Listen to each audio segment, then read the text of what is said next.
Vocês querem que eu fale primeiro ou vocês preferem começar falando? Eu acho que seria interessante se o senhor começasse, até porque, por conta do momento histórico ali, né, Getúlio Vargas, acho que... Tá. Olha, eu vou começar falando um pouco do Mário de Andrade, né? E depois contextualizo aí historicamente e entro no conto, né? Eu fiz anotações aqui de uma página nessa releitura, né? Eu dei muito esses contos em sala de aula para analisar com os alunos, né? Então, assim, é interessante que agora eu reli e é como se eu não tivesse lido antes, né? Porque a gente percebe em cada leitura, né? Em cada leitura, a gente percebe detalhes que não tinha percebido antes, né? Mas, primeiro, o Mário de Andrade, né? Esse livro, ele foi, Contos Novos, né? Ele foi publicado em 1945, um pouco antes de ele morrer, né? Depois que ele morreu, não sei, eu agora esqueci desse detalhe, porque ele... Foi depois, professor. Foi depois, né? Foi depois, certo. Mas foi no mesmo ano da morte dele, né? Eu estou olhando aqui a orelha, ele morreu em 25 de fevereiro, né? Ele morreu no começo do ano. E essa edição aqui contém, inclusive, os rascunhos dele sobre a organização dos contos, a distribuição no livro e tal. Bom, mas a referência à data é determinada pelo seguinte. Vocês viram, quer dizer, eu não sei se na edição de vocês está anotado isso, mas na minha edição aqui, no final de cada conto, há a menção à data de construção do conto, né? O 1º de maio, por exemplo, deixa eu pegar aqui, página 49, o 1º de maio, ele começou a escrever em 1934 e terminou de escrever em 1942. O Mário de Andrade escrevia lentamente. Isso que eu estou falando se refere aos contos desse livro, né? Contos Novos. Lentamente.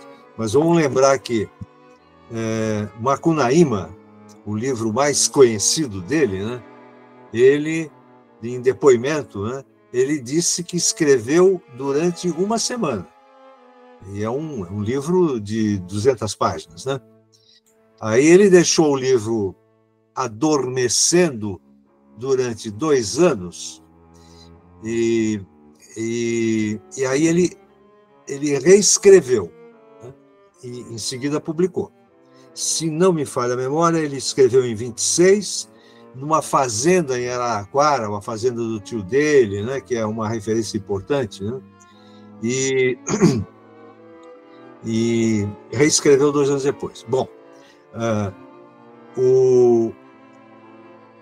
o Mário de Andrade ele é considerado como o intelectual mais importante da primeira metade do século no Brasil, por causa da liderança que ele teve, incontestável, né, no movimento modernista. Ele dividiu a liderança ali com Oswald de Andrade, mas a produção intelectual do Mário de Andrade foi mais importante, porque, além de ser poeta, antes de mais nada, foi um poeta, né? Os primeiros livros dele são livros de poemas, né? Ainda vinculado ao movimento modernista, ele escreveu 2 ensaios teóricos importantes, né? Nos quais ele defendia que se escrevesse em brasileiro. Em brasileiro. Vocês devem ter observado que no texto, né, do 1º de maio, né, existem muitas expressões e muitas palavras, né, que são escritas como se pronuncia, né? Eu vou lembrar do Drento, né? Drento, do 35, né? Mas um monte de expressões aí que a gente pode recuperar depois analisando o conto. E essa é uma proposta muito importante e que a literatura brasileira falasse da realidade brasileira, se mergulhasse na realidade brasileira, que é uma proposta que vai ser colocada em prática pelos escritores que vêm depois, né? Especialmente pelos regionalistas nordestinos. Né? Quer dizer, na década de 30, o movimento modernista é de 22, né? Ele continua ao longo da década de 20, né? 22, 24, 26, tem o Manifesto Pau-Brasil, o Manifesto Antropofágico, há uma disputa ideológica, porque tem um grupo de direita, que é liderado pelo Menotti Del Picchia, né? Que depois vai se ligar ao integralismo, que é um movimento político da década de 30. Integralismo, um movimento de extrema-direita, né, ligado, inclusive, ao nazismo alemão e ao fascismo italiano, né, cujo grande líder é o Plínio Salgado, que era também escritor. Então, ele, junto com o Menotti Del Picchia, Cassiano Ricardo, é um grupo ideológico de direita que participa do movimento modernista e que se opõe ao Mário de Andrade, ao Oswald de Andrade, a Anita Malfatti, a Tarsila do Amaral, que são de esquerda. O Mário de Andrade nunca foi militante de partido político, mas ele era socialista. Isso dá para perceber ao longo dos textos, né? O Oswald de Andrade, que é mais radical, ele foi militante do Partido Comunista, né, na década de 30. Agora, eu estou lembrando disso, né, para afirmar a importância do Mário de Andrade como um líder no campo da literatura. Na década de 30, né, com o prestígio consolidado, ele foi diretor do Departamento Municipal de Cultura e ele realizou na prática, né, muitas das propostas dele. Por exemplo, foi ele quem criou o Departamento do Patrimônio Histórico e Geográfico. Quer dizer, essa ideia de preservação da memória histórica, né, se concretizou pela criação de uma instituição que começou a tomar os monumentos históricos e impedir que eles fossem derrubados, né? Uma outra iniciativa dele foi a criação dos parques infantis. Os primeiros parques infantis do país foram criados aqui em São Paulo na gestão dele. O prefeito era o Fábio Prado, que era um liberal, né? Um liberal defensor da democracia, que estava vinculado ao movimento constitucionalista, né? E que o nomeou para o Departamento de Cultura. Além disso, ele foi quem... além de escritor, ele é musicólogo, né?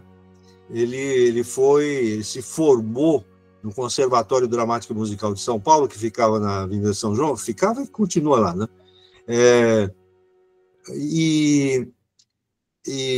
Então, ele criou o coro municipal, que existe até hoje, o grupo de dança municipal, que existe até hoje, e o quarteto de cordas do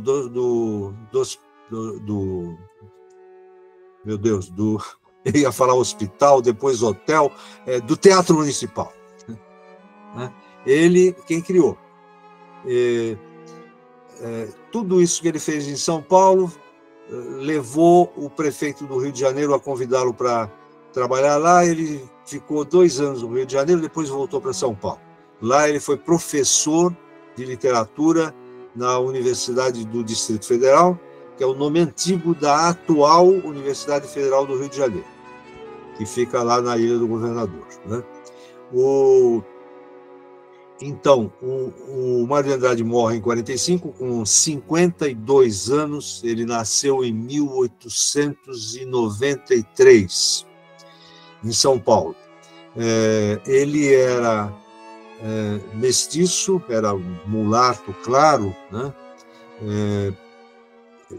Tinha uma ascendência negra na família, né? Isso se percebe claramente as fotografias dele, e era um homem alto, né? As fotos a gente vê que ele é.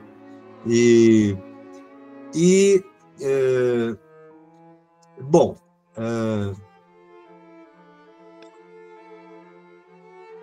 eu acho que isso aqui é importante, né? Como apresentação do Mário de Andrade. Agora, sobre o contexto histórico, Carla, assim, um resumo rápido, né?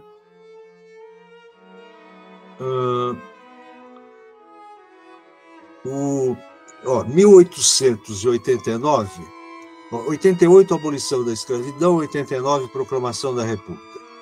A proclamação da República foi um golpe de Estado. É preciso que se diga isso com todas as palavras. Foi um golpe militar. O exército foi lá e derrubou o imperador, né? E nas interpretações que se fazem, né, existe aí o interesse dos grandes proprietários de terra que tinham sido prejudicados com a abolição da escravidão. Agora, o sistema político, ele não mudou, porque a questão fundamental, que é o direito de voto e de ser votado, continuou sendo só dos homens muito ricos, né? O voto era censitário. Então, de 89 até 1930, só 1% da população votava. Eram os homens ricos. As mulheres não votavam, né? Quer dizer, era um regime político, né, autoritário, é quase que uma ditadura, né? Porque é um grupo social muito reduzido que manda no país todo. Agora, ao longo desse período, né, de 1889 até 1930, é que ocorre um processo de entrada de imigrantes em grande quantidade, porque a política de governo oficial era um embranquecimento da população. Quer dizer, era uma política racista, né, que trazia os imigrantes de Portugal, Espanha e Itália, sobretudo, né, desses três países, e que vinham para trabalhar na lavoura. Os avós da minha mulher, por exemplo, que é de origem italiana, eles vieram para trabalhar em São Carlos, na lavoura, né? E eu acho que eu já disse isso, mas vão lembrar, né? Os meus pais eram portugueses, vieram para trabalhar na lavoura. Meu pai foi trabalhar no campo quando ele chegou, né? Depois muitos desses imigrantes saíam do campo e vinham para a cidade. Então, é o momento em que a cidade de São Paulo tem um crescimento populacional exponencial. Em 1890, tinha 60 mil habitantes, em 1920, tinha 600 mil habitantes. Cresceu 10 vezes, né? E esses imigrantes que vinham da Europa, eles traziam também uma tradição de organização sindical que não existia no Brasil. Foram eles que criaram os sindicatos anarquistas, né? Que são os sindicatos mais importantes até 1917. Em 1917, tinha uma greve geral em São Paulo. Quer dizer, greve geral é uma coisa dificílima de acontecer. Precisa de muita organização, de muita mobilização e muita consciência política também, né, por parte dos trabalhadores, né? Aqui, olha, deixa eu fazer um parênteses. A minha filha mais velha mora na Bélgica, né? Então eu leio regularmente um jornal belga que se chama Le Soir, à noite, né? E lá na Bélgica, segunda-feira agora, houve uma greve geral. Parou tudo. Só que lá, quando para mesmo. Nada funcionava. E isso porque ascendeu um primeiro-ministro de extrema-direita e que está começando a propor uma legislação para cortar os direitos trabalhistas. Imediatamente, já houve uma greve geral na segunda-feira da semana anterior, foi a segunda nessa segunda-feira, e eles estão tentando radicalizar, porque eles lá têm organização, né, sindical e tem consciência, né? Bom, mas fechando parênteses, Houve essa greve geral em 1917, que foi reprimida violentamente. Agora, o ano de 1917 é também o ano da Revolução Russa. E, a partir daí, a influência da União Soviética nos movimentos sindicais, né, é muito forte, e o Partido Comunista Brasileiro é fundado em 22, no mesmo ano da Semana de Arte Moderna, e os movimentos sindicais, né, passam a ser orientados por lideranças socialistas ou comunistas.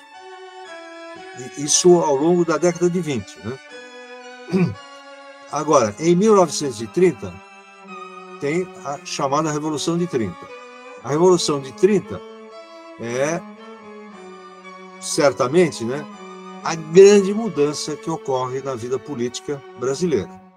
Porque logo no início da Revolução de 30, que é liderada por militares, havia um movimento tenentista, né, que tinha feito alguns levantes, né, em 22, do Forte de Copacabana, em 24, houve um levante aqui em São Paulo, liderado pela PM, olhem bem, que paradoxo, né? E que se dirige para o interior para encontrar um grupo de oficiais do Exército que vinham lá do Rio Grande do Sul, liderados pelo Luiz Carlos Prestes, que não era comunista nesse momento, né? E que percorrem todo o interior do Brasil, é a chamada Coluna Prestes, né? E até 1926. Então, a liderança da Revolução de 30 é uma liderança militar, mas que tinha também lideranças civis representadas por grandes fazendeiros do Nordeste e do Rio Grande do Sul, que estavam insatisfeitos com o fato de que a República Velha tinha um controle político do paulista e mineiro. Né? Vocês lembram que é um período chamado também de República do Café com Leite. Né? Agora, então tem um embate político no campo da própria burguesia, né? E os movimentos de operários não são tão importantes assim, eles estão se organizando. Nesse videozinho aí da CUT, a gente fica sabendo que o feriado de 1º de maio foi criado por um decreto do presidente Arthur Bernardes em 1925. Então, é desde 25 que é feriado aqui. E vamos lembrar outra vez, né? Eu já falei isso, mas vou repetir. Existem 2 feriados universais, né? 1º de janeiro, início do ano, é feriado no mundo inteiro, né? E 1º de maio, que é feriado no mundo inteiro, menos nos Estados Unidos. Menos nos Estados Unidos, que é o dia do capital, não é o dia do trabalho, né? Bom, mas aí vem a década de 30, né? O Getúlio assume o poder, né? Eu não estou contando todos os detalhes, né? Mas só para pegar o contexto mais geral, né? Ele assume o poder, o poder dele está fundamentado, né, no controle das Forças Armadas, e a liderança paulista, né, e mineira, que perdeu o poder, se mobiliza contra o governo federal com uma bandeira política legítima, né, que é pedir a convocação de uma Assembleia Nacional Constituinte. Né? Quer dizer, é um movimento de conflito dentro da burguesia que vai gerar a criação de vamos dizer, da primeira Constituição brasileira, que é feita a partir do voto direto, né? Que não é popular, né? Continua sendo uma parte muito pequena da população que vai votar, mas tem uma novidade importante aí, é que pela primeira vez as mulheres têm o direito de votar, mas só as mulheres ricas. Né? E então, a Revolução de 32 foi derrotada politicamente pelo governo federal, muito mais forte militarmente, né?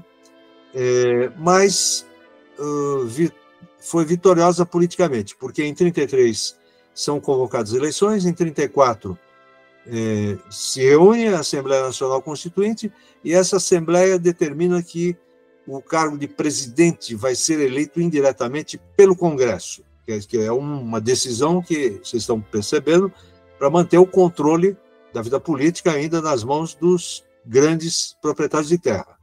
Porque até aí o Brasil era absolutamente agrícola, né? E nesse momento passa a existir uma mobilização política de massas importante. É a primeira vez no Brasil que existem duas... Eu não vou chamar de partido político, porque não era partido político, mas dois grupos, né, políticos de caráter nacional, porque até aí os partidos políticos eram estaduais, né? Quem mandava na República Velha era o Partido Republicano Paulista, PRP, e o Partido Republicano Mineiro, PRM. Eram partidos estaduais, né? O conflito entre os estados era muito grande. E esses dois movimentos de massa são de âmbito nacional. Um deles era de extrema-direita, que é a Ação Integralista, liderada pelo Plínio Salgado, que levantavam o braço direito, como no nazismo, e gritavam Anauê e usavam a camisa verde.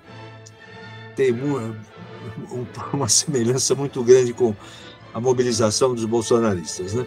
E o outro era de esquerda, que era a Ação Nacional Libertadora, que foi articulada e organizada pelo Partido Comunista Brasileiro, tinha como presidente de honra o Luiz Carlos Prestes, e se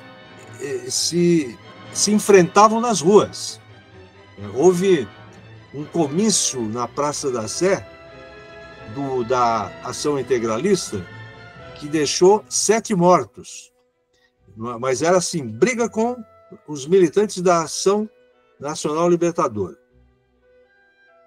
Em 1935, ocorre uma rebelião militar liderada pelo Partido Comunista, aquilo que os militares sempre chamaram de intentona comunista, e que mobilizou 3 quartéis no país. Um quartel no Rio de Janeiro, que era o 3º RI, um quartel em Recife e outro em Natal. É uma rebelião muito mal organizada, articulada, foi violentamente reprimida, morreu muita gente, e só que em Natal eles conseguiram manter o poder durante umas 3 semanas, né? E no fim foram todos derrotados, todos presos e trazidos para o Rio de Janeiro, né? Só que a pretexto de reprimir os revoltosos, o governo do Getúlio, o Getúlio foi eleito, né, presidente nessa Assembleia Nacional Constituinte, ele manda prender todo mundo. Foram encarceradas mais de 100 mil pessoas no país todo.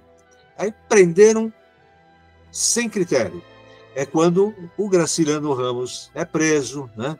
E depois vai escrever o famoso livro Memórias do Cárcere, que conta os 11 meses em que ele esteve preso, né? Entre os presos estava também um escritor gaúcho que é autor dos Ratos, Os Ratos, estou esquecendo o nome do autor.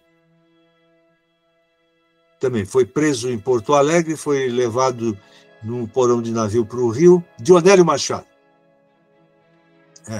Dionélio Machado. Mas foram presos muitos intelectuais, né? Juízes do Supremo. Bom, em 1937, o Getúlio se alia à Ação Integralista e dá um golpe, em novembro de 1937. Então, de novembro de 1937 até 1945, é o período da ditadura do Estado Novo.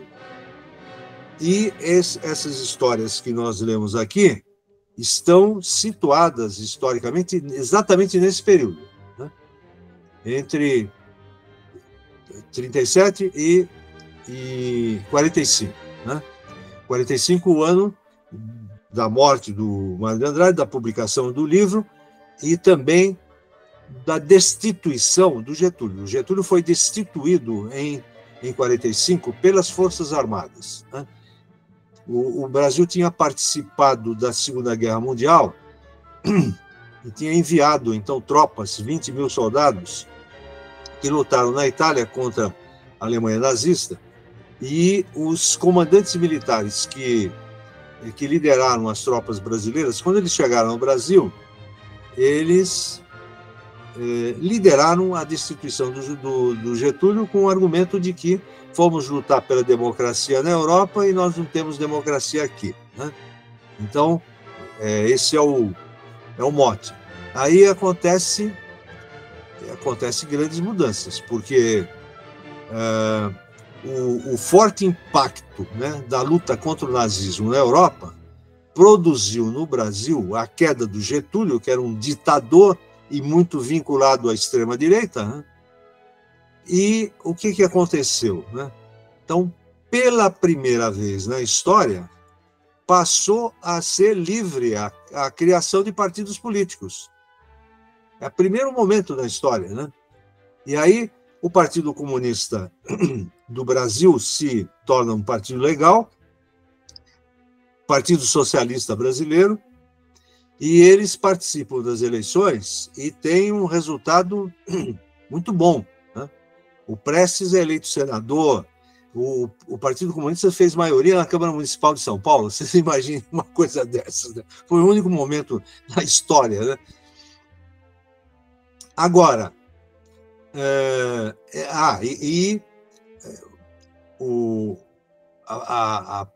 a população de trabalhadores pode votar, menos, ainda tem uma restrição muito importante, menos os analfabetos. Agora, os analfabetos eram a maioria esmagadora da população, né?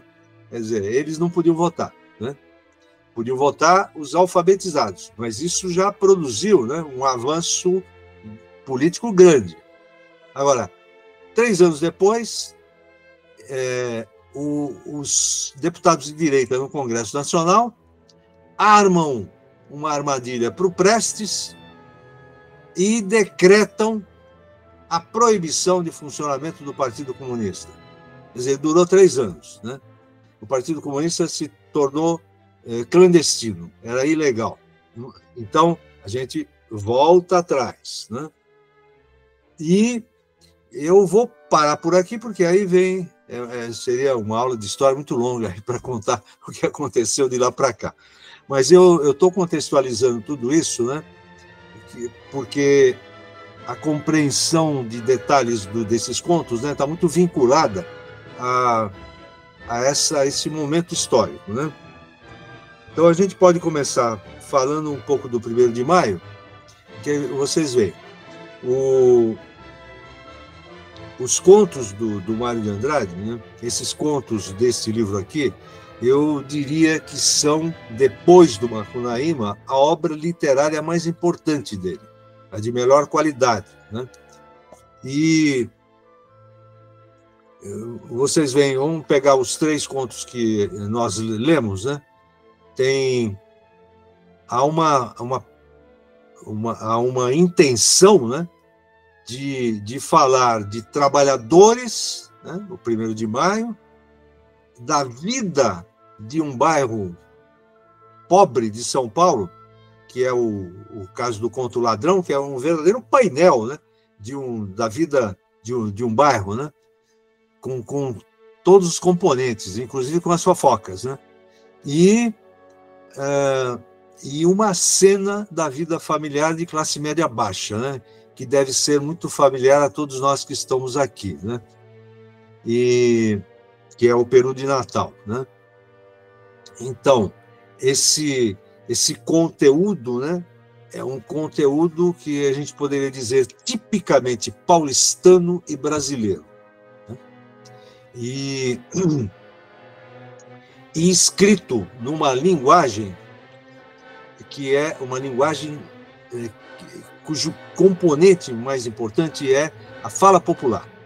Quer dizer, o uso de vocabulário, de expressões, né, usadas no português falado no Brasil, né?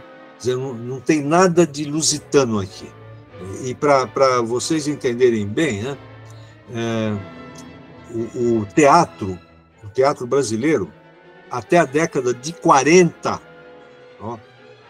até a década de 40, só se representava uma peça de teatro falando com sotaque português. Vocês já ouviram falar do Procópio Ferreira, que é o pai da Bibi Ferreira. Ele foi um grande ator, né? Eu cheguei a ver ainda, na minha adolescência, né, o Procópio Ferreira representando, na década de 50. Ele falava com sotaque português, né? A mudança aconteceu a partir da criação do Teatro do Estudante do Brasil, na década de 40, e com a montagem das peças do Nelson Rodrigues. O Nelson Rodrigues, na década de 40, começa a romper com isso, né? E que é também uma consequência do movimento modernista, né? Bom, para por aqui. Eu acho que eu estou dando informação demais aqui, não é muito fácil de assimilar tudo isso, né? E vamos fazer uma análise do 1º de maio, né? Olha, eu falo algumas coisinhas, e depois a gente vai discutindo, tá? Eu acho que a primeira observação importante, eu sempre digo que é sempre a primeira observação importante, é distinguir quem é que narra, né? Quem é que conta a história, né? Então, é uma narração em terceira pessoa. Narração em terceira pessoa, narrador onisciente que penetra na cabeça do 35. É um narrador onisciente, mas por trás do 35, né? Porque a gente tem uma história contada pelo olhar do 35, né? Mas, é claro, conduzido pelo narrador, que vira e mexe, né? Faz umas criticazinhas ao 35, né? Por exemplo, aqui bem no começo, né? Deixa eu ver aqui a minha anotação. Ele afirma assim: o 35, logo depois de tomar banho, fazer a barba, né? Ele quer ficar com uma aparência adequada, né? À comemoração do 1º de maio. O texto diz assim: o 35 tinha um ar glorioso e estúpido, que é uma observação crítica, né, ao personagem, mas é um narrador que vai reproduzindo o que ele pensa e o que ele sente, né? Porque, ao longo da história, a gente vai vendo que há uma evolução que começa com um entusiasmo, né, muito forte. Do 35, ele é caracterizado logo no início, né, como estando em conflito com os colegas da Estação da Luz, né? Ele bem afirmara aos companheiros da Estação da Luz que queria celebrar e havia de comemorar, né? Os outros carregadores, mais idosos, meio que tinham caçoado do bobo, viesse trabalhar que era melhor. O trabalho deles não tinha feriado. O mesmo argumento dos professores que foram à guerra hoje, né? A greve. Agora, essa construção da frase, né? Os outros carregadores meio que tinham caçoado do bobo, uma expressão típica da linguagem oral, né? Meio que tinham caçoado do bobo, viesse trabalhar que era melhor. E é uma caracterização desse conflito inicial. Mas ele está empolgado, né? Está entusiasmado com a comemoração. Ele sai para comemorar, né? E ele enfrenta os colegas, né? Esse enfrentamento dos colegas é que vai deixá-lo meio abalado ao longo da história, né? Mas ele vai percorrendo o espaço da cidade, que está sendo descrito em detalhes, né? Ele sai do bairro dele, que o Mário de Andrade não nomeia, mas que eu diria assim, devia ser ali perto das margens do Rio Tietê, ou do bairro de Santana, ou do Canindé, né, um pouquinho afastado, né? Lembrando que a cidade de São Paulo ainda era uma cidade pequena, né? Devia ter aí, não tinha 1 milhão de habitantes ainda, 1 milhão, olha bem, não tinha 1 milhão, né? Então, esse espaço central era o espaço fundamental. Ele sai, digamos que ele morasse no Canindé. Né? Canindé, Estação da Luz, da Estação da Luz ele vai a pé até a Praça da Sé.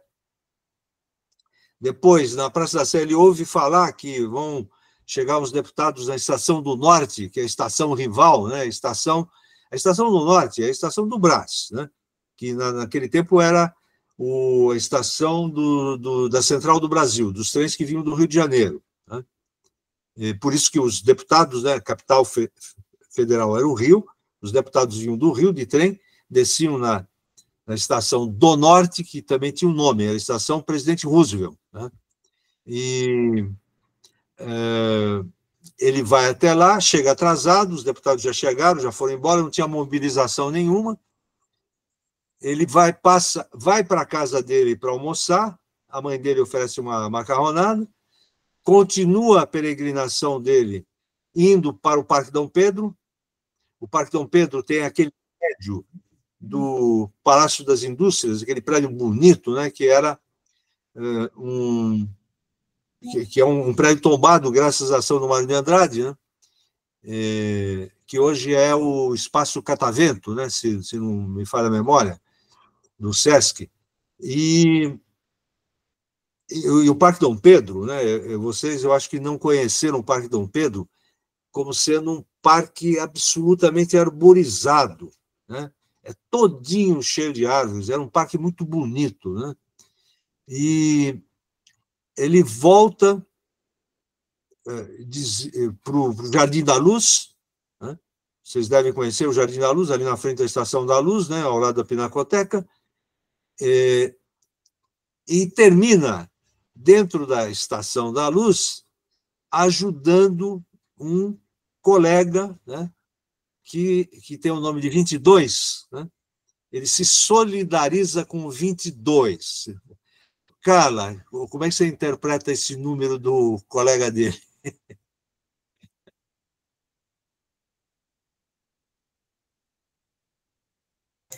Olha, eu estava tentando pensar isso agora, mas eu não consegui associar.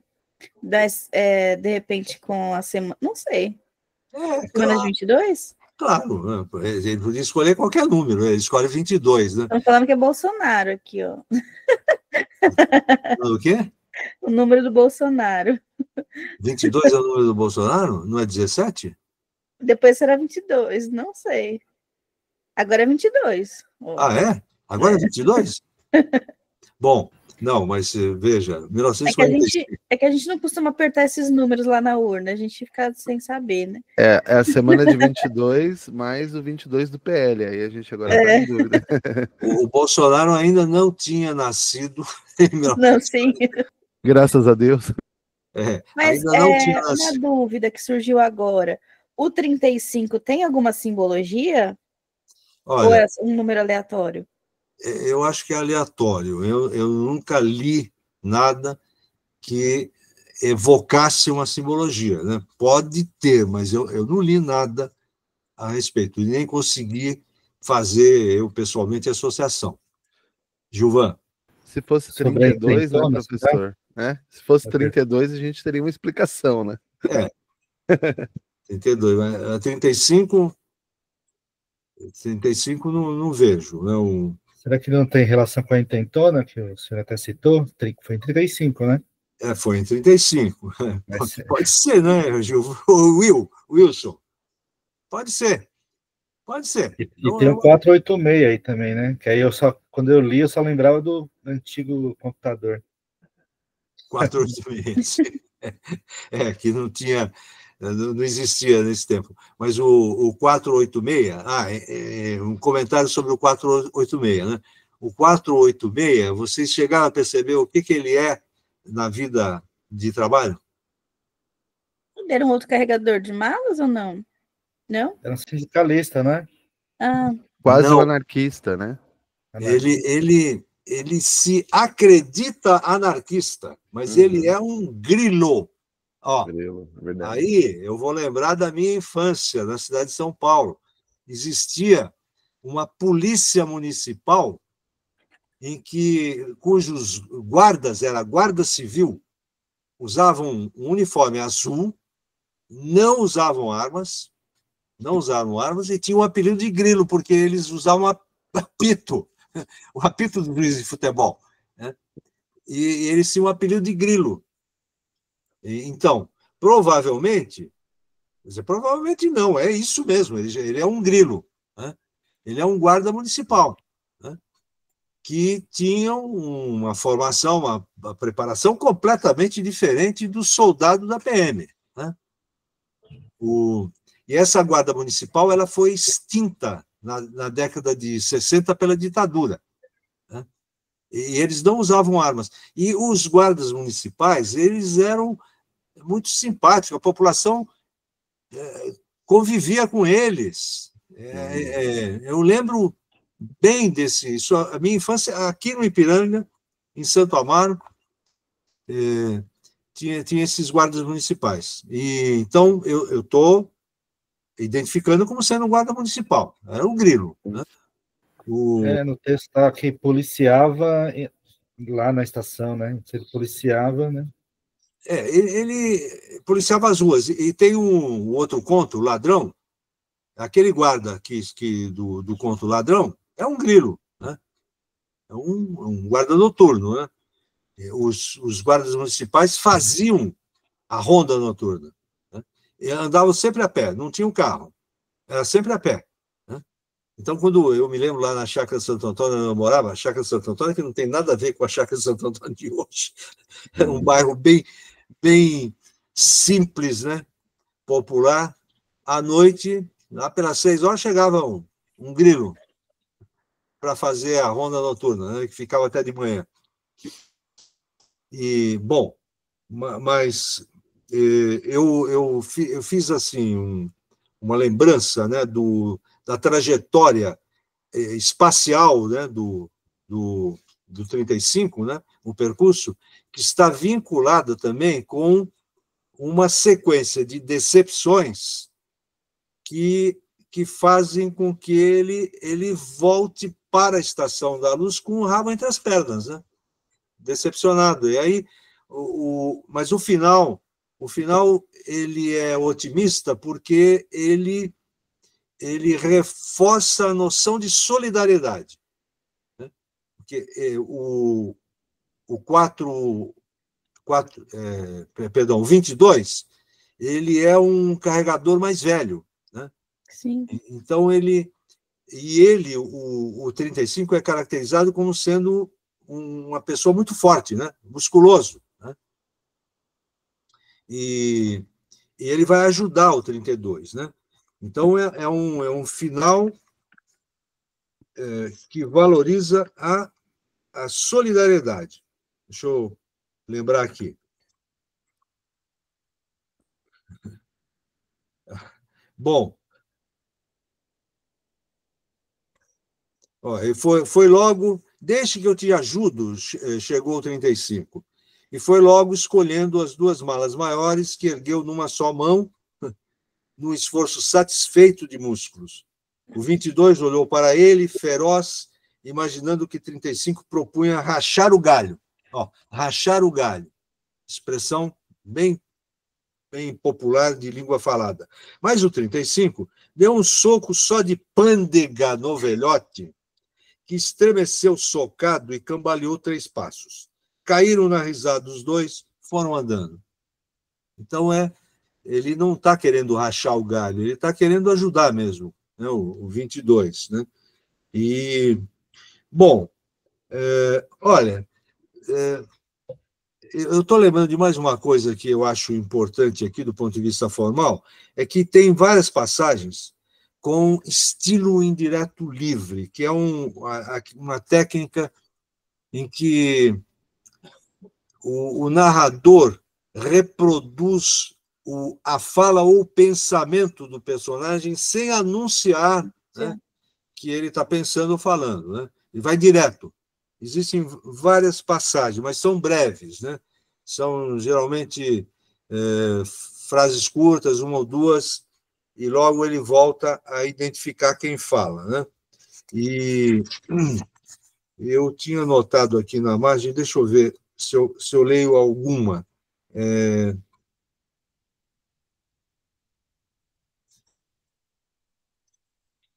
Peguei uma aqui. Olha, vai ser meio difícil de vocês me acompanharem por causa da edição diferente, né? Mas vamos pegar aqui. Eu vou ler o trecho, é um parágrafo que começa com: pois estava escrito em cima do jornal: em São Paulo, a polícia proibira comícios na rua e passeatas, embora se falasse vagamente em motins de tarde no Largo da Sé. Isso aqui é um texto narrativo, né? Mas a polícia já tomara todas as providências, até metralhadoras estavam em cima do jornal, nos arranha-céus, escondidas. O 35 sentia um frio. Vocês estão vendo que a repressão era violenta, né? Metralhadoras, soldados portados nos arranha-céus, escondidos, né? O sol brilhante queimava banco na sombra. O sol brilhante queimava banco na sombra já é ambíguo, né? Já é ambíguo. É o pensamento dele ou é o narrador? Mas não tinha que a prefeitura, para evitar safadez dos namorados, punha os bancos só bem no sol. E, ainda por cima, era aquela imensidade de guardas e polícias vigiando que nem bem a gente punha a mão no pescocinho dela, trilo. Então, essa frase aqui é ambígua. Pode ser do narrador, mas pode ser o pensamento dele, né? Especialmente esse trecho aqui que diz assim: e ainda por cima era aquela imensidade de guardas e polícias vigiando que nem bem a gente punha a mão no pescocinho dela, trilo, que é o guarda civil, né? Vocês estão vendo que policiava-se não só por motivos políticos, mas por motivos morais também, né? Não podia namorar de maneira muito íntima em público, né? Bom,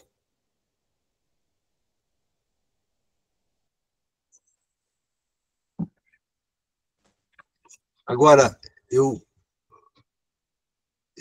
quero que a palavra está com vocês, né? Para vocês fazerem comentários, né? Ou perguntas, né?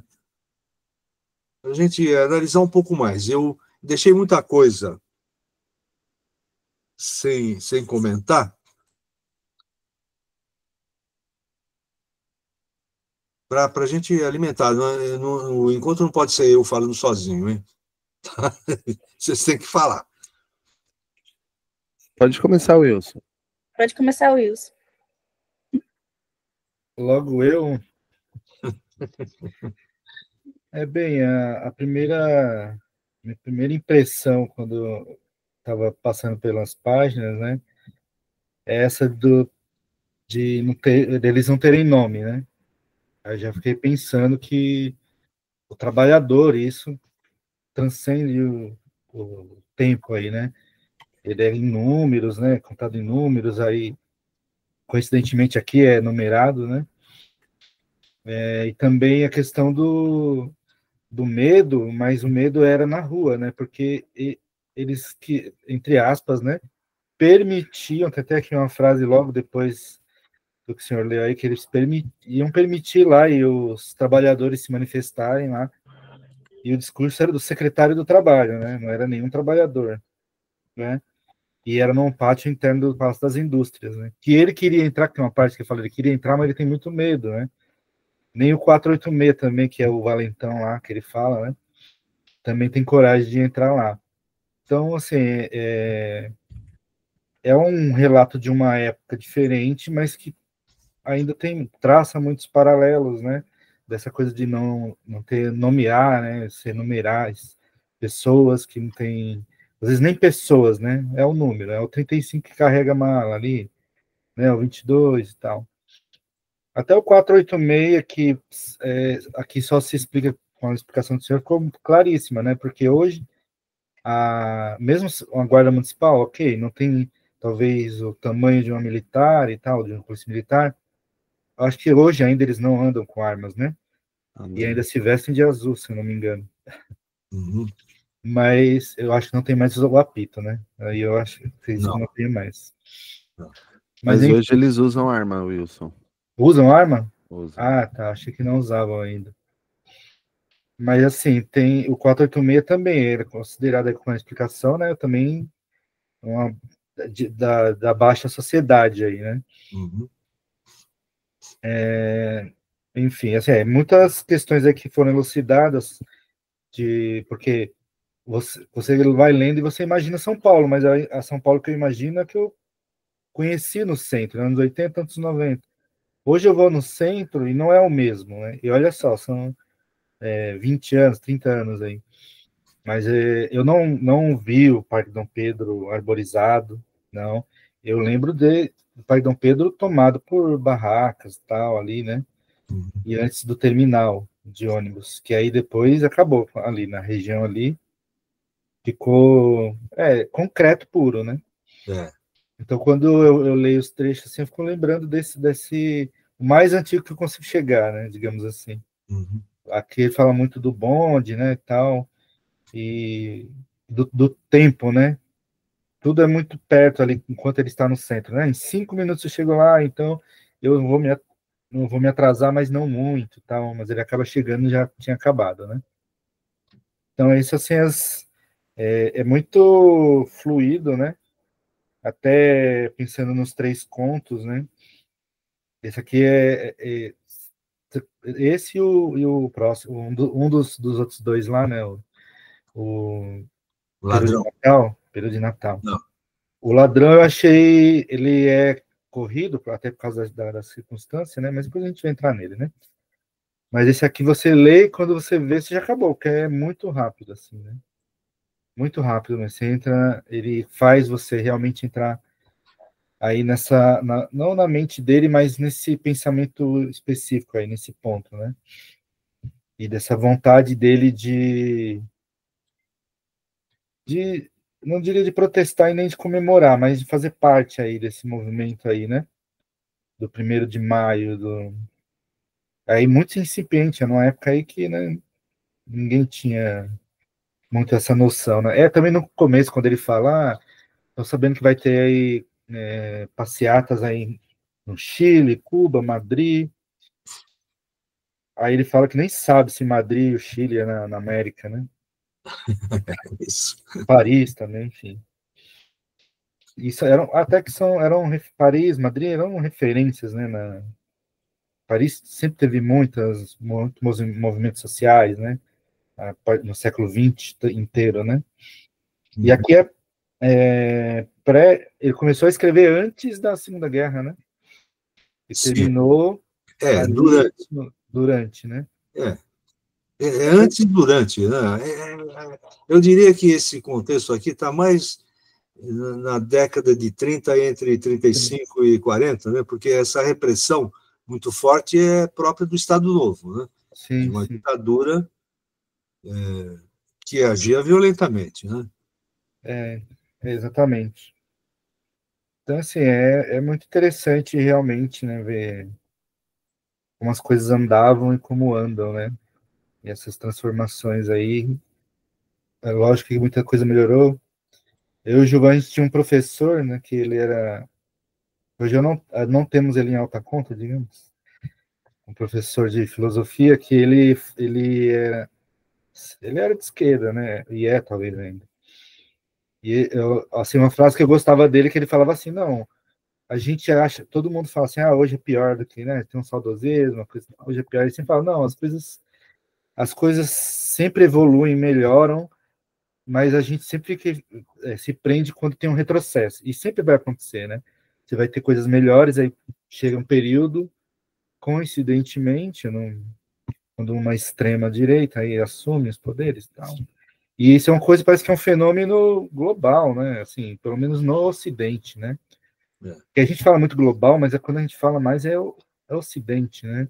Ocidente. né? Ocidente. E mesmo quando tem uma transformação em país do Oriente, você vai ver, é a mão do Ocidente que está lá, né? Que tem lá, enfim. Então tem essas coisas que eu gostava dessa frase dele, que ele falava, não, as coisas sempre vão melhorar, vão melhorar. E aí tem retrocesso, mas quando a gente vai comparar, por exemplo, hoje tem muita fome? Tem, mas eu acredito que tenha sido pior, né? Entre outras coisas. Aí é isso, assim, que eu tirei daqui dessa leitura, acredito, como o senhor disse, numa nova leitura, outras leituras. E por incrível que pareça, eu li pelo PDF, né? E eu tenho o livro aqui, ó. Aí eu lembrei agora, falei assim, eu vou pegar o livro, né? Já vou folheando nele. Olha, Wilson, você fez duas observações aí que eu quero enfatizar, né?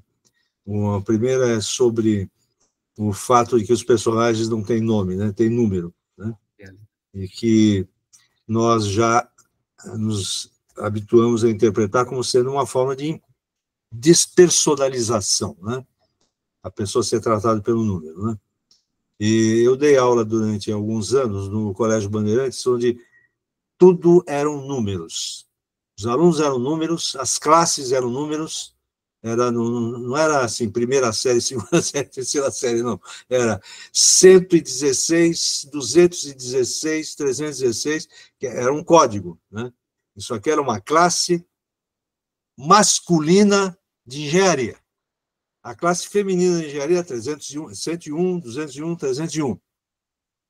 A classe masculina de medicina era 340, 140, 240. Então, era tudo número, né? Número. E, então, chamar uma pessoa pelo número, em vez de chamar pelo nome, é uma forma de despersonalizar, porque o nome está vinculado à identidade, né?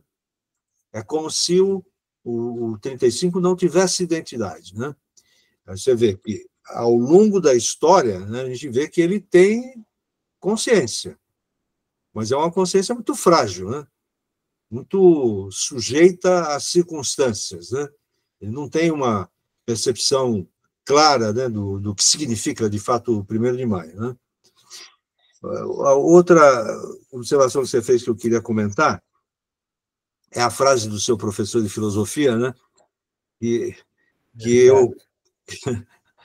eu com frequência, né, digo também, mas sempre contextualizando. Olha, nunca na história brasileira tivemos a possibilidade de votar, quer dizer, a população toda, como a partir de 89, que é a colocação em prática da Constituição de 88. Nunca na história houve uma eleição para uma Assembleia Nacional Constituinte como a de 88, né? E, de lá para cá, liberdade de construção de partidos políticos, né? O PT surgiu nesse contexto, né? Ele surgiu até um pouco antes, né? Mas em 1980, o Partido dos Trabalhadores é de 80, mas os partidos de esquerda eram proibidos, né? E tivemos essa experiência extremamente negativa, que foi a ditadura militar, né, de 64 até eu digo sempre até 89, né, porque foi só em 89 que a gente pôde votar, embora historicamente se costuma dizer que é até 85, né, 21 anos, porque em 85 houve a eleição indireta do Tancredo, que morreu antes de tomar posse, aí sobe o Sarney, que tinha sido deputado do partido da ditadura, né, da Arena. Mas, vamos lá, houve uma evolução. Essa evolução, ela esteve em risco nesses últimos anos, né? E muitos direitos, especialmente os trabalhistas, já foram retirados a partir da queda da Dilma. Logo, a primeira coisa que o Temer votou foi rever direitos trabalhistas e rever a aposentadoria, né? E, bom, estabeleceu, né, como princípio que você pode se aposentar aos 65, quando a expectativa de vida nos bairros mais pobres de São Paulo é de 61. Quer dizer, é para você trabalhar até morrer, antes de se aposentar, né? As diferenças sociais são tão grandes que no Alto de Pinheiros, a expectativa, Alto de Pinheiros, bairro de classe média alta, né? Expectativa de vida é de 88 anos, uma coisa assim. Expectativa de vida na Vila Nova Cachoeirinha é de 61. Eu estou falando de memória, assim, está impreciso, mas eu acompanho sempre os encontros do Instituto Cidades Sustentáveis, né, que faz pesquisas sobre a vida na cidade de São Paulo, e recentemente ele apresentou uma pesquisa sobre a expectativa de vida nos bairros da cidade de São Paulo, né? Nos bairros pobres, a expectativa de vida é abaixo de 65, que é a data da aposentadoria, né? Nos bairros ricos é acima, né? Professor. Sim. A expectativa de vida em Pinheiros é, em média, 87, né? 88, 87. E no bairro onde nós moramos aqui, eu e a Carla, é menor que 60, é 58 anos. Nossa! A menor expectativa de vida da cidade de São Paulo é a cidade de Tiradentes, que é o nosso bairro. Então, a diferença é de mais de 20 anos. Isso eu sempre faço questão de ressaltar aos alunos, né? Que com a mudança dos critérios da aposentadoria, o morador desse bairro, que é o nosso bairro, morre antes de se aposentar. Porque a menor expectativa de vida da cidade de São Paulo é a cidade de Tiradentes, e por coincidência, que não é uma coincidência, obviamente, é o bairro com a maior quantidade de pessoas autodeclaradas pretas e pardas. Claro, existe uma vinculação clara entre a pobreza e a cor da pele, né? Isso é óbvio. Mas, Carla, você não quer falar alguma coisa sobre o primeiro de maio? Eu conto? Quero. Não muita coisa, porque acho que vocês falaram bastante coisa aí, né? Mas eu percebi de fato, né? Acho que a primeira impressão é esse retrato da massificação, né? Da classe trabalhadora, né? Pelos personagens numerados, né? Que tem a ver com essa massificação, com essa invisibilidade. Mas tem uma coisa que marca também, que é que as autoridades elas esperavam uma espécie de motim, né, neste dia. E então, por isso que tinham policiais, né, espalhados pela cidade, não sei se haviam cordões e etc. O 35, óbvio, ele não compreende, né, ele é um personagem perdido, que na verdade não consegue fazer nada do que ele se propõe fazer naquele dia, né.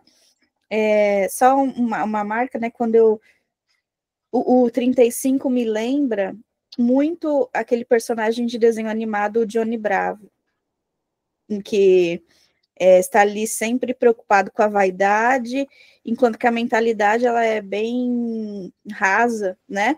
Ele fica ali falando da vizinha, né? Que parece que teve ali um relacionamento, mas ele não. Acho que tem uma parte que ele fala, será que ela vai querer de novo? Enfim. Mas ele tem pensamentos confusos o tempo inteiro, e ele pertence a uma classe trabalhadora informal, que não é a classe que tem os devidos direitos trabalhistas, né? Ele teria todos os motivos para manifestar e se revoltar, tanto que, na verdade, ele quer comemorar, o que é irônico dentro do conto, né? Mas faz parte ali do que a maioria que está ali representando o que ele vive e pensa, porque os outros ficam trabalhando, né? Comemorar, na verdade, não tem nada para comemorar, né? Eu acho que esse conto ele tem uma ironia que diz respeito a isso. Vai comemorar o quê? Não existe o que comemorar, né? As pessoas estão trabalhando ali em trabalhos informais sem os mínimos direitos, inclusive o 35, né? Mas ele quer comemorar, e ele nem sabe o que ele quer comemorar, ele nem sabe onde é, ele nem encontra esse lugar de comemoração, né? Depois ele volta para casa sem fazer nada daquilo que ele havia proposto.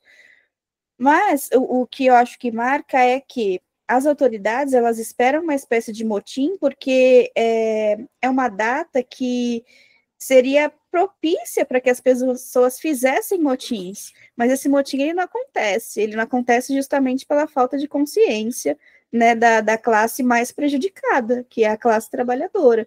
Então, ninguém faz nenhum motim, o que acho que é o que mais marca a ironia desse conto, né? Tipo, ninguém comemora, mas também ninguém se revolta com relação às coisas que acontecem dentro dessa massificação.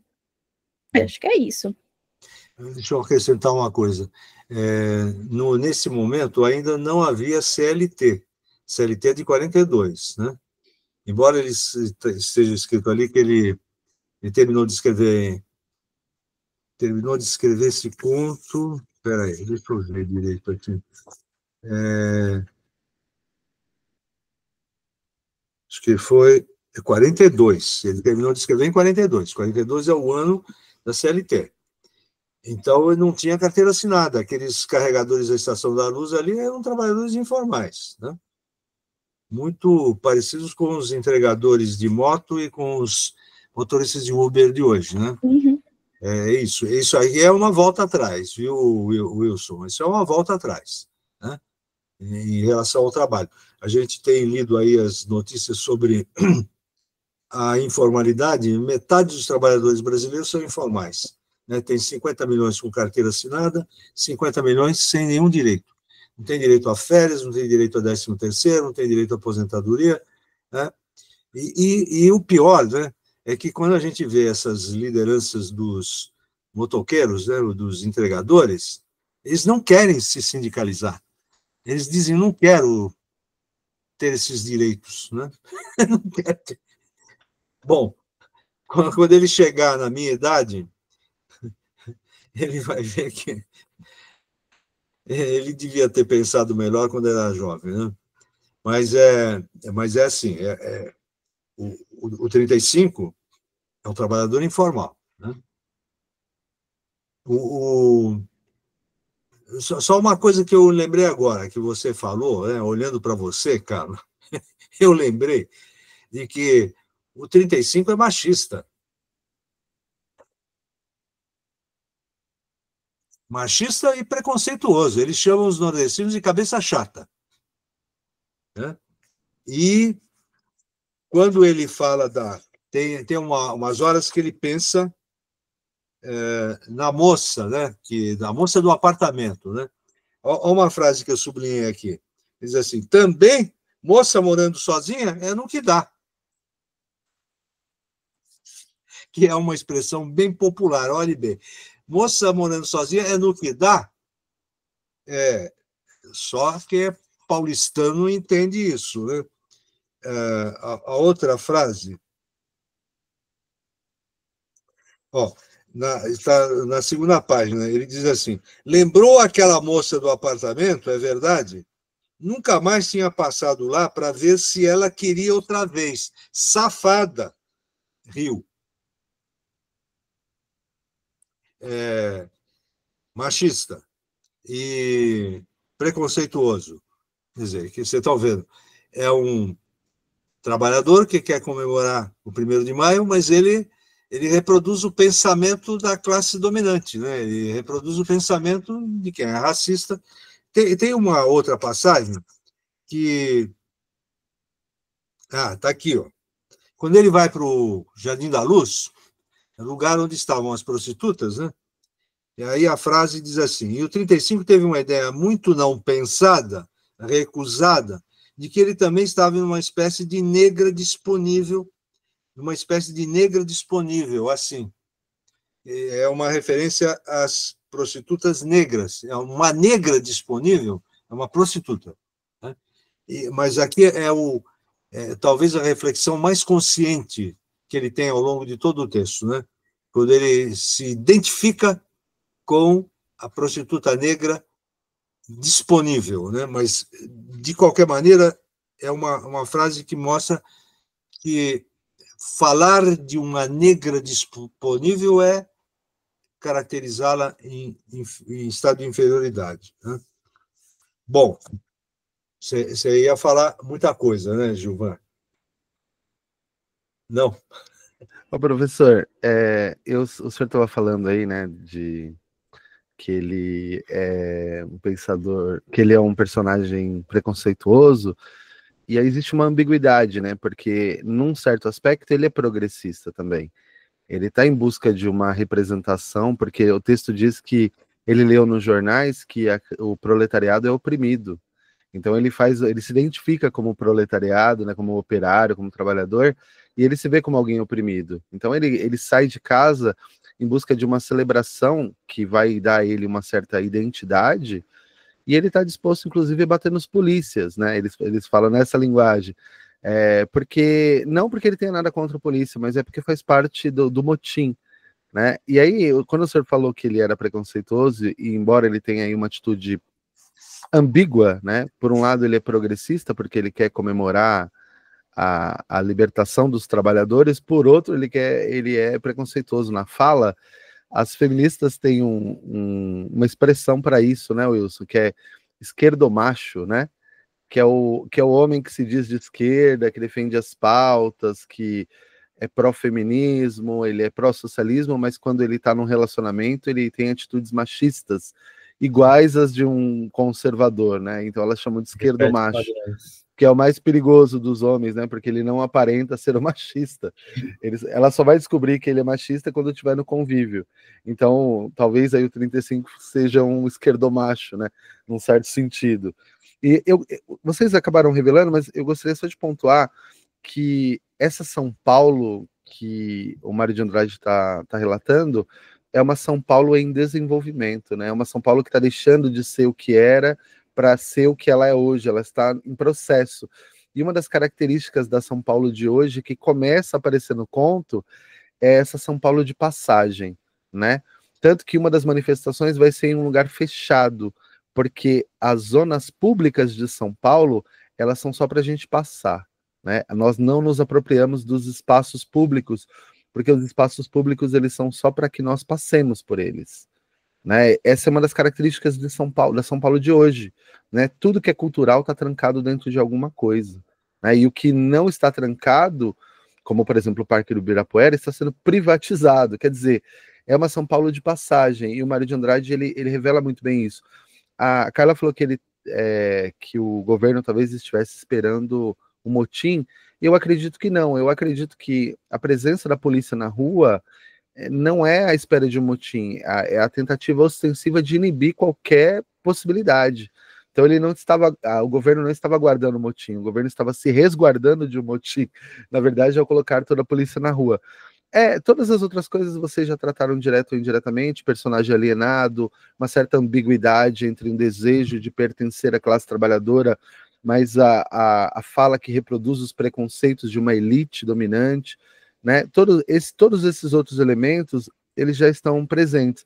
E eu lembrei, o Wilson falou de professor, eu lembrei que uma vez um professor de história meu disse, e isso foi uma coisa muito que aconteceu hoje de manhã, eu tive um lampejo de lembrança de um professor que dizia que o governo Vargas era chamado à época de... O presidente Vargas era chamado como pai dos pobres, né? E eu lembro que meu professor de história dizia: ele era o pai dos pobres e mãe das elites, porque a mãe é mais afetuosa, né? Então, o pai, ele tem aquela figura de ser um homem mais duro, né? Mais sisudo, enquanto a mãe tem aquele discurso mais acolhedor, né? Então, ele era duro com os pobres, embora provesse, né? Um certo populismo aos pobres, mas, na verdade, ele era também uma mãe das elites, né? Porque ele precisava fazer muitas concessões para poder governar, né? Então eu lembrei disso num lampejo de memória aí. Uma coisa que a mim ficou muito marcado, e eu teria mesmo muitas coisas para dizer, mas eu acho que esse é o mais interessante, é que ele lia jornais, né? E ele lia jornais de esquerda, de direita, e ele estava confuso. Ele era o típico cidadão alienado de classe média que defende pautas progressistas de um lado, mas que vota no candidato de extrema direita do outro. Né? É aquele sujeito que está lidando com a vida sem conseguir fazer uma leitura concreta. Houve a frustração, como vocês bem disseram, ele saiu em busca de uma celebração, não a encontrou. O Mário de Andrade também pontua algo que a mim parece muito pertinente quanto à alienação, quando ele diz que as cafeterias e os comércios do centro estavam todos fechados, mas quando ele volta para a periferia, para o bairro, tudo está acontecendo com certa naturalidade. Ninguém está comemorando o Dia do Trabalho, porque estão todos trabalhando, né? Então você tem aí uma demarcação perfeita das classes, né? O trabalhador, de fato, ele não comemora o Dia do Trabalho porque ele está trabalhando. É o que acontece nos dias de hoje. Hoje, quinta-feira, essa classe média e média baixa, né, na qual eu me incluo, está em casa. Nós somos professores, né, trabalhadores da iniciativa privada com alguma formação, mas aqui do lado de fora você tem um motorista de ônibus trabalhando. Ele está aqui, ó, na minha porta, aqui trabalhando. Na padaria você tem um padeiro trabalhando, ele acordou cedo. Então, o Dia do Trabalho, ele é comemorado por uma classe um pouco mais esclarecida, por uma classe que tem certos privilégios, porque o trabalhador mesmo, aquele operador, o operário de fato da sociedade capitalista, ele trabalha no Dia do Trabalho, e ele trabalha na jornada 6x1. Né? Então, o 35, a meu ver, ele é um personagem que exemplifica muito bem o trabalhador contemporâneo, que tem desejos progressistas, ele quer ganhar mais, ele quer ter férias mais longas, uma licença paternidade com 2 meses, ele quer os desejos que só se pode conquistar com engajamento e organização social. Mas quando ele vai votar, ele acaba votando na elite que o constrange, que o oprime. Então, o 35 é muito isso. Vocês falaram do nome, eu não tinha pensado nisso, embora, né, devesse pensar, o 35 descaracteriza ele enquanto sujeito, né, ele é um número. Mas é interessante porque isso acontece na literatura da época, inclusive, né? Tem um pensador britânico chamado Chesterton, que ele tem um romance em que o nome do personagem é Quinta-feira. Então, o nome do romance é O Homem que Era Quinta-feira. E o Kafka, né, no processo, o personagem é o Sr. K. A gente não sabe qual é o nome dele. Então, não dar nome é um apontamento interessante numa certa direção.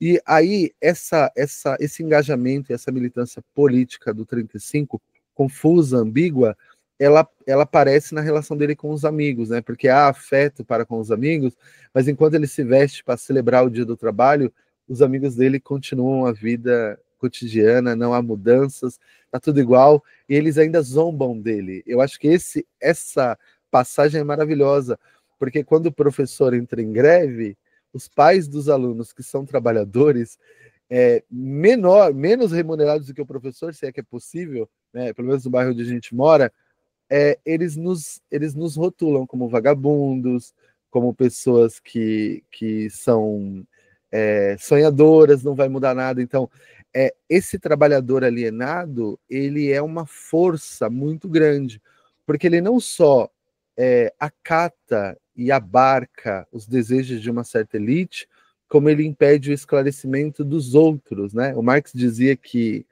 a consciência de classe e a revolução partiria dos países desenvolvidos, né? Uhum. E isso nunca aconteceu.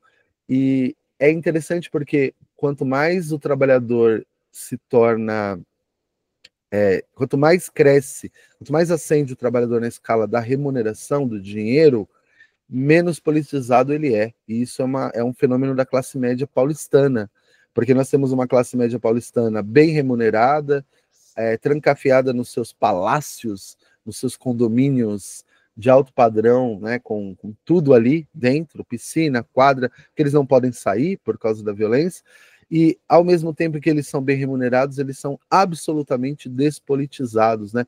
O filósofo Vico chamaria isso de douta ignorância. O sujeito ele tem um diploma de engenheiro, de advogado, de médico, mas quando se pensa em falar de política, ele é um asno, né? Ele é alguém que não domina minimamente os preceitos e os conceitos da política, e ele traça e estabelece o nós contra eles o tempo inteiro. O que ele não percebe é que ele está muito mais perto do trabalhador braçal, né, mesmo ganhando 20, 30 mil reais por mês, do que do bilionário que fatura milhões.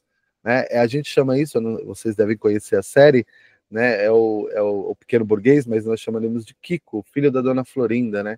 Ele mora na mesma vila que o Chaves, Mas ele acha que ele está muito mais próximo do Nhonho, né? Que é o dono o pai do Nhonho ali, o seu Barriga é dono de toda a propriedade privada, é o verdadeiro capitalista, enquanto o Nhonho é o verdadeiro herdeiro. Mas o Kiko, que é o filho da dona Florinda, né? Que vive de pensão porque o pai faleceu, ao se colocar diante do Chaves, acredita-se superior, né? Eu tenho e você não tem, quando na verdade todos moram de aluguel e todos estão na mesma classe social. Eu acho que o 35 é esse personagem bem exemplificado. Bom, é isso, gente. Olha, você tocou num ponto que a gente pode voltar a discutir mais adiante, que é o tema da consciência, né? Consciência. E eu não estou falando só consciência política, hein? A consciência política aqui é central, né? Mas é tomada de consciência, de percepção do mundo, né? Quando alguns filósofos e historiadores, né, falam do século XX, final do século XIX, século XX, falam de um momento na história em que o homem tomou consciência de si mesmo, né, como o agente da história, o agente das transformações. Mas isso só vale para nós que estamos aqui nesse encontro. Eu diria assim, para pessoas que têm pelo menos uma formação universitária, mas também formação em ensino médio, né? No ginásio não chega a tanto. Assim, uma formação no mínimo de ensino médio, formação universitária, e isso não é suficiente para que se tome consciência do mundo, né? Não é, né? Bom, a palavra que você não usou, que está na boca de quem fala mal dos professores em greve, além de vagabundo, tem uma outra que é muito usada, que é baderneiro. Baderneiro. Assim, quem coloca desordem na rotina tranquila do dia a dia, né? Vamos falar, então, vamos escolher um outro... Só uma complemento, o próprio vídeo, aquele vídeo que viralizou daquela mulher, como que é o nome dela? Cristiane? É Cristiane, Gilvan? É uma vereadora do Partido Novo, mas eu não lembro o nome dela. Sim, eu li isso. Sou rica, bela... Bonita. Por isso eu incomodo, né? Mas anterior a isso, ela está falando da greve dos professores, né? Ela está falando que do salário, né? Que não existe motivo. E ela diz que representa uma parcela importante da população, que são os brancos, bonitos e ricos. Como se eles precisassem de representatividade. Mas isso aqui, viu, Gilvan, Wilson, eu considero um avanço na vida política brasileira, porque a direita jamais ousaria dizer isso antes do Bolsonaro. Porque isso aqui é uma declaração tão escrachada de preconceito, né? Ou de tomada de consciência de quem é rico, belo, e o quê? Qual foi a outra palavra? É belo e... Branca. Branca, isso, ela falou branca, bela e rica, né? Aliás, tem uma expressãozinha em inglês que é o the beautiful people, que é para designar os ricos, né? Quer dizer, bem alimentados, bem tratados esteticamente, né? Então, são beautiful people, apesar de ter muitos feios. Aliás, essa mulher, ela não é bonita. Eu ia falar isso agora, pelo menos. Ela não é bonita, né? Acho que também ali falta um pouco de consciência, né, dessa questão. De consciência. O espelho dela não disse nada a ela. Exatamente. Mas, professor, tem uma expressão em inglês também que o pessoal gosta de usar, que é white people problem, né? Que são os problemas das pessoas brancas. Né? Esse beautiful é uma variação, né? Quais são os problemas das pessoas brancas? As pessoas brancas ricas. São esses problemas que eles estão defendendo, né? Então, enquanto, por um lado, o trabalhador se esfola numa jornada 6x1, eles estão lutando para que os super ricos não sejam taxados. Esse é um white people problem. Você chegou a ver, Wilson, esse vídeo? Eu não vi o vídeo, eu vi o vídeo, assim, eu não assisti o vídeo, eu vi no YouTube a frase embaixo, né? Depois eu vou falar para o Gil, vou mandar para você. Eu acho, né? Enfim. Não, vocês estão falando, eu fico pensando num monte de coisa, porque a gente que trabalha há muitos anos e pega condição e coisa e tal, inclusive hoje, assim, depois eu faço comentário, mas eu lembro, qualquer greve que tivesse, a população nunca apoiava, a população sempre era contra. Estão impedindo eu de chegar no meu trabalho, meu patrão vai me matar. E aí esse é um dos white people problem, né? Minha empregada não veio. Né? Eu tô com um problema e vocês ficam pensando aí que o ônibus está ruim, está lotado. E eu que não tenho empregada aqui? Né? Como é que eu vou fazer hoje? Como é que eu vou comer? Né? Olha que eu lembro de um vídeo quando começou essa expressão, né, white people problem, lá nos Estados Unidos, que tem até aqui um cantor que é o Weird Al Yankovic, é um cara americano que ele faz paródias, né? E ele fez umas paródias de rap e tal, e ele era um Amish, sabe, Amish, e é aquela música Gangster Paradise, que é de um filme e tal, e virou Amish Paradise. Ele cantando lá os problemas dos Amish e tal. Mas ele fez um vídeo uma vez que era sobre o White People Problem, que era o cara bater o dedinho na quina. Ele não tinha problema nenhum, né, na vida dele. Tudo pago, tudo dinheiro e tal, água, luz. Bateu o dedinho e virou, né? O mundo virou de cabeça para baixo. O que eu vou fazer da minha vida agora? É bem isso, né? Enfim, Vamos comentar um pouco um outro conto. Carla, escolhe.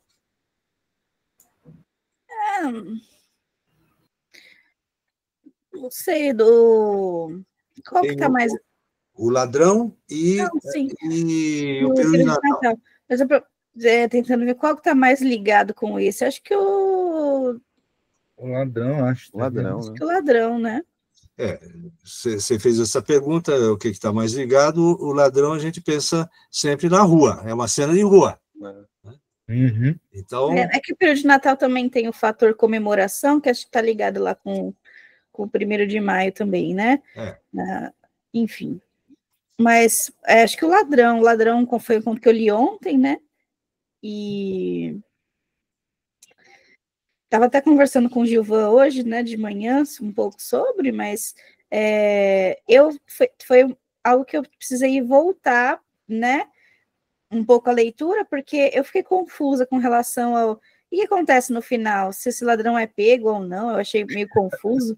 Aí eu volto na leitura e falei, mas o que será que aconteceu? Porque esse ladrão, a gente nem sabe se existe de verdade, né? Ou se é uma, sei lá, de repente uma analogia a algo, ou se alguém, de repente, achou que viu algo e não viu, mas parece que tem uma cena que avistam ele de cima do telhado, e daí a cena que eu me lembro é da mãe falando para o filho deixar para outra pessoa fazer, porque ele tinha asma, né, e não podia ali fazer aquele esforço, mas no fim das contas, a gente nem sabe se havia um ladrão, porque ninguém acha nada, mas o que marca, eu acredito que seja essa a necessidade de algo inusitado para que as relações humanas aconteçam, né? Porque o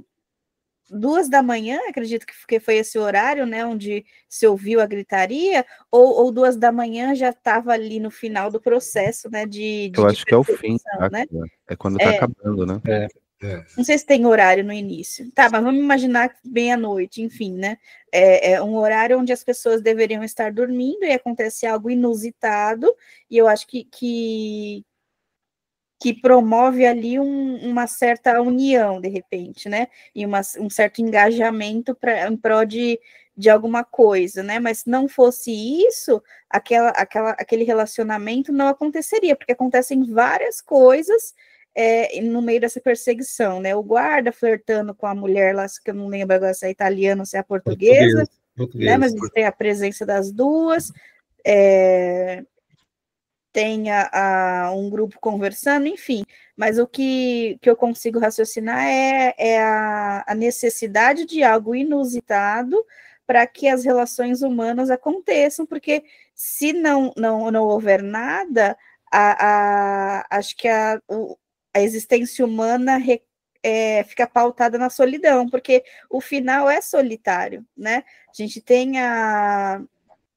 não sei se é portuguesa ou italiana, que sobe lá com a mão no corrimão, acho que para dormir, a portuguesa, ou seja, ela fica sozinha ali, ou seja, a vida depois volta ao normal, e voltar ao normal é voltar ao estado solitário, né, cada um consigo mesmo, né, e aí tem o violinista lá, né, sozinho, né, o violinista que só sabe tocar uma música, né, e fica esperando por uma certa validação, porque ele fica esperando porque alguém peça para ele tocar de novo, né? Mas é irônico, porque ele só sabe tocar uma música, mas também, de repente, o contraste da arte com o caos, eu não sei, porque ele também não é percebido, né?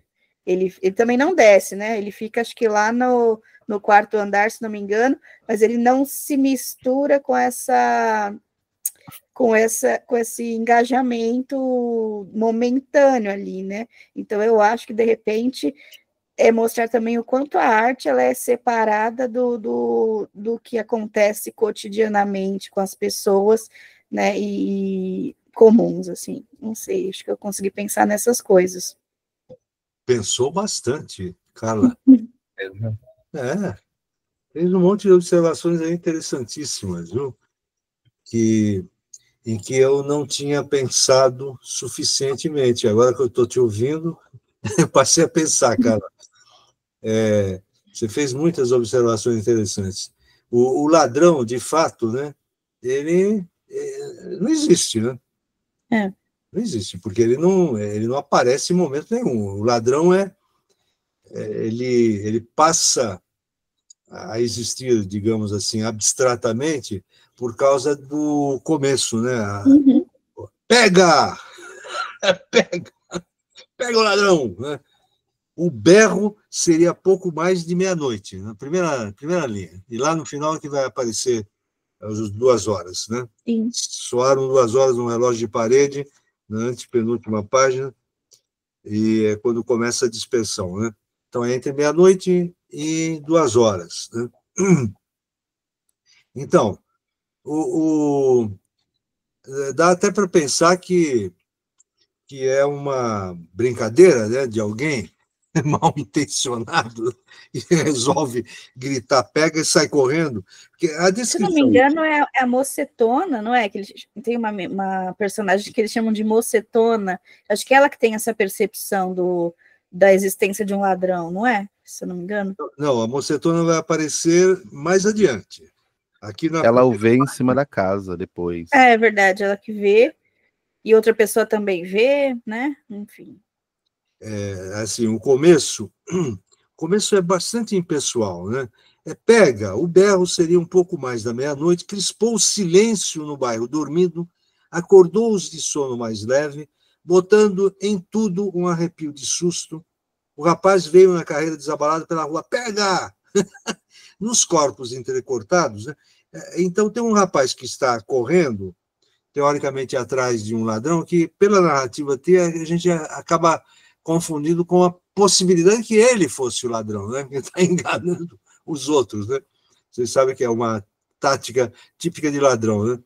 O ladrão grita pega, né?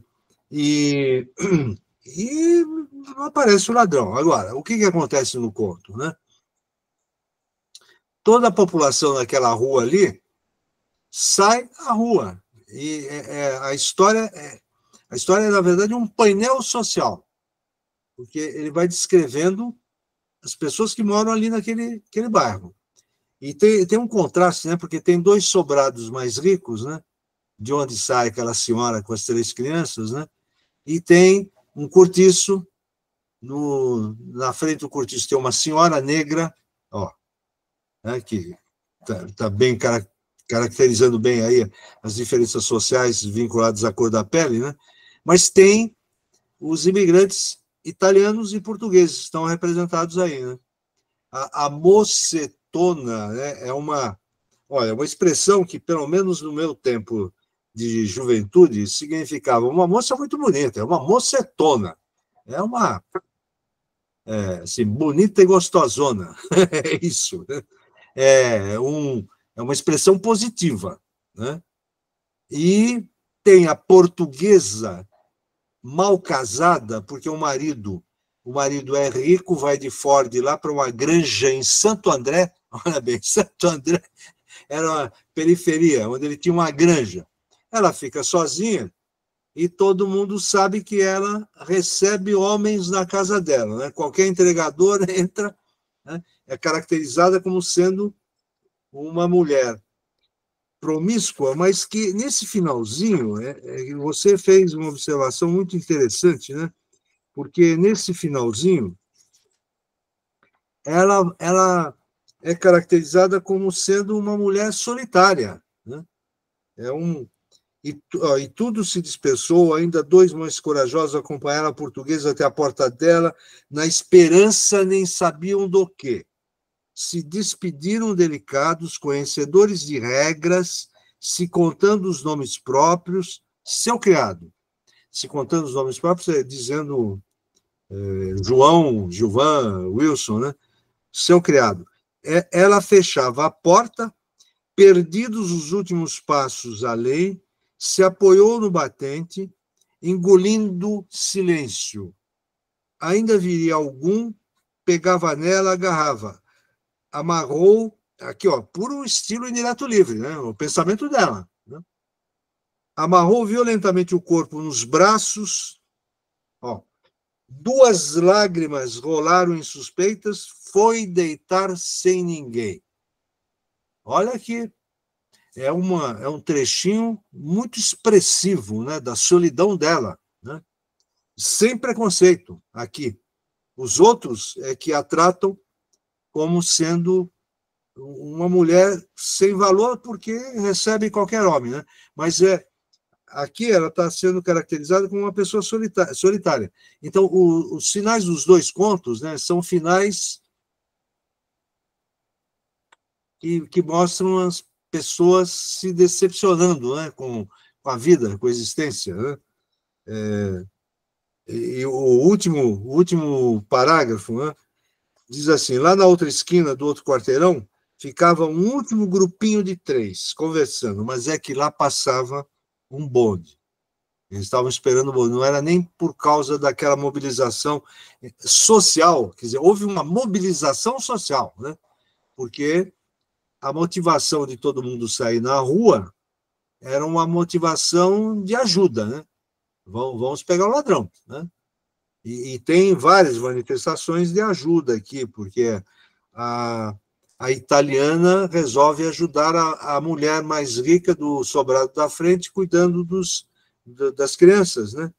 E então eu vejo esse conto assim como sendo um conto que não tem nenhum protagonista, não tem um personagem central, não tem um conflito caracterizado, né, pela oposição entre 2 personagens. É um painel da vida num bairro de classe média baixa, né, de trabalhadores, na verdade, né, de trabalhadores, onde ainda havia algumas classes de classe média, algumas casas de classe média. Né. Há uma observação que de vez em quando eu ouço, né, que é a seguinte: na São Paulo anterior à década de 60, as classes sociais conseguiam conviver no mesmo bairro. Né? Eu, agora que eu estou morando no Ipiranga, o Ipiranga era um bairro típico de operário. 80% das casas do Ipiranga são casas geminadas, né? Parede com parede. 80% casas geminadas, casas populares. Né? Mas no Ipiranga, até hoje, né, existem palacetes monumentais. Talvez vocês já tenham visto alguns deles, né? Tem os palacetes dos donos das indústrias, né? O Jafé, família Jafé, que é nome de rua aqui, tem um palácio que fica bem em frente ao museu, que hoje é um buffet, né, para casamentos de gente rica, né, grandes comemorações. Em frente, do outro lado, tem outros 2 palacetes, o Palacete Rosa, tem um outro palacete que eu não sei como é que se chama, e ali naquele pedaço ali próximo do museu, está cheio de palacetes, né? Casas, você para e fica olhando, casas imensas, né? Monumentais, no mesmo bairro, né? O que hoje não acontece, né? O que existe é isso que o Gilvan já citou, são os condomínios fechados, a classe média alta não sai na rua, não anda na rua, não anda a pé, só anda de carro. E os bairros de trabalhadores na periferia, né? Com exceção da zona central, né, do centro antigo, que está completamente degradado, né? Com moradores de rua, né? Bom, mas esse conto, então, eu vejo assim como sendo uma intenção do Mário de Andrade, né, de caracterizar o que é a vida na cidade de São Paulo, e uma vida que ele conhecia muito bem, porque ele era de classe média baixa, né? Ele morava na Barra Funda, né? Que era um bairro popular, já era um bairro popular, né? Barra Funda, Bom Retiro, Brás, Bexiga, Barra Funda, lembro do Alcântara Machado, né? Que eram os bairros de italianos, né? Que prevalecia, né, a colônia italiana. E então é isso, né? É mais um painel social, né? Vocês querem falar um pouquinho do Peru de Natal? Professor, eu não vou comentar porque eu acho que vocês acabaram. Não tem muito a ser dito. É um painel social. Ali estão os personagens da São Paulo da época, cada um nas suas especificidades. Mas tem uma coisa que a mim interessou, que é o início da narrativa, o início do conto, né?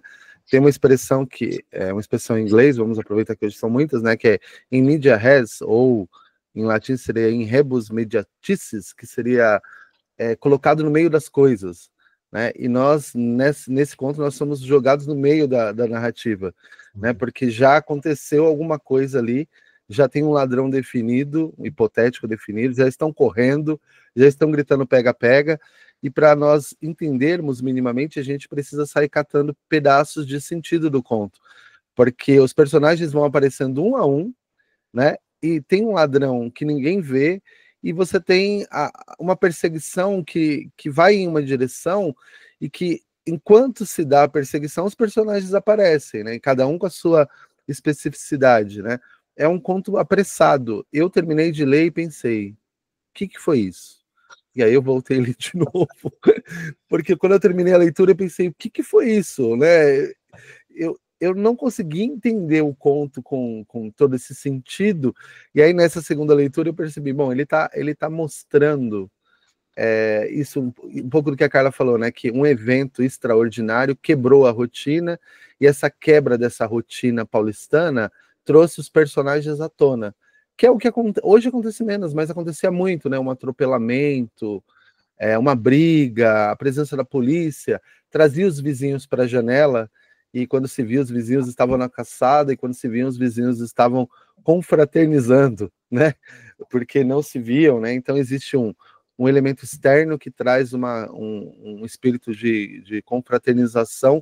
É claro que não é uma confraternização celebrativa, mas é uma confraternização artificial, produzida por um evento externo. E é um conto. Eu terminei de ler e eu me sinto mal porque eu não tinha entendido. E aí eu voltei para a leitura e pensei, talvez seja isso. Talvez ele queira pontuar, primeiro, um pouco do espírito paulistano, né? Dessas pessoas que vão para a janela comentar, né? Tem ali um ladrão, e agora o que eu faço? E o fato de você ser pego no meio da narrativa é interessante porque faz a narrativa ficar apressada. E você cada vez mais curioso, tentando encontrar esse ladrão que não aparece. E ele começa a detalhar a vida dos personagens secundários, e o ladrão, que é central na obra, ele não trata, né? Porque pega, você fala, quem é o ladrão? O que aconteceu com o ladrão?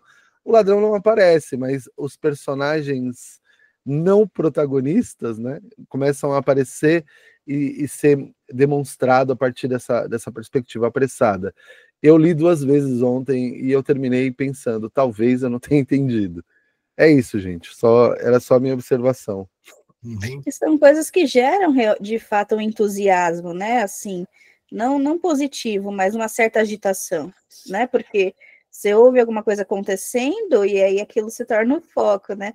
Hoje, eu estava até comentando com o Gilvan, mas meio que já normalizou aqui, porque todo dia tem briga aqui dos noias aqui da rua. Eles eu não sei porquê, né? Mas eles brigam todos os dias tem uma espécie de discussão. E como aqui não é algo raro, né? Tipo, deve ser os noias brigando, a gente nem sai mais na janela para ver, né?